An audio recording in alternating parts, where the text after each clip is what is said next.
Reliance Jio ఏది చేసినా సంచలనమే. Network దగ్గర నుంచి మొదలుకొని జియో ఫోన్లు, ల్యాప్టాప్స్ తీసుకొచ్చి హిస్టరీ క్రియేట్ చేసింది. సామాన్యులను దృష్టిలో పెట్టుకొని తక్కువ ధరకే ఎలక్ట్రానిక్ గ్యాడ్జెట్స్ను అందుబాటులో ఉంచింది. ఇక నెట్వర్క్ విషయంలో జియో నెంబర్ 1గా అవతరించింది. జియో ఇప్పటికే 5Gని ప్రారంభించిన విషయం తెలిసిందే. నెట్వర్క్ కవరేజీ, లభ్యతలో జియో అద్భుతమైన పనితీరును కనబరిచింది. అయితే ఇప్పుడు జియో ట్రూ 5G నెట్వర్క్తో యూజర్లకు మరో భారీ ప్రయోజనం చేకూరనున్నది. స్మార్ట్ ఫోన్ వాడేవారికి ఛార్జింగ్ కష్టాలకు చెక్ పెట్టేలా జియో 5G యూస్ఫుల్గా ఉండనున్నది. ఫైనాన్షియల్ ఇయర్ 2025 రెండవ త్రైమాసికంలో రిలయన్స్ జియో తన ట్రూ 5G నెట్వర్క్లో ప్రత్యేక అప్గ్రేడ్ను ప్రకటించింది. ఇది బ్యాటరీ లైఫ్ను పెంచుతుందని కంపెనీ తెలిపింది. రిలయన్స్ జియో యొక్క true 5G network smart phone battery జీవితాన్ని 40% వరకు మెరుగుపరుస్తుంది. భారతదేశంలో స్వతంత్రంగా అంటే SA ఆర్కిటెక్చర్ ద్వారా 5G సేవను అందించే ఏకైక telecom provider Jio.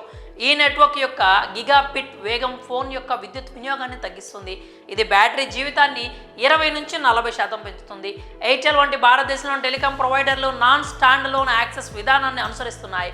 Reliance Jio non standalone access 5G network power మేనేజ్మెంట్పై ప్రత్యేక శ్రద్ధతో అప్గ్రేడ్ చేసింది. రిలయన్స్ జియో ఇన్ఫోకామ్ ప్రెసిడెంట్ కిరణ్ థామస్ మాట్లాడుతూ స్టాండ్లోన్ ఆర్కిటెక్చర్, క్యారియర్ అగ్రిగేషన్ వంటి ఫీచర్ల వల్ల బ్యాటరీ సామర్థ్యం పెరుగుతుందని వెల్లడించారు. ఈ టెక్నాలజీ వల్ల హ్యాండ్సెట్ విద్యుత్ వినియోగాన్ని తగ్గిస్తుందని తెలిపారు. జియో 5G నెట్వర్క్లో voice over new radio feature కూడా ఉంది. ఇది 5Gలో కాల్స్ వాయిస్ నాణ్యతను అప్గ్రేడ్ చేస్తుంది, కాల్ సెటప్ సమయాన్ని తగ్గిస్తుంది, అధిక భద్రతను అందిస్తుంది. అదనంగా జియో యొక్క 5G నెట్వర్క్ GPSలో మెరుగైన అల్గారిథంలను ఉపయోగించి 10 మీటర్ల లోపల మెరుగ్గా పనిచేస్తుంది. ఇవి నావిగేషన్ సేవలకు ఉపయోగకరంగా ఉంటుంది.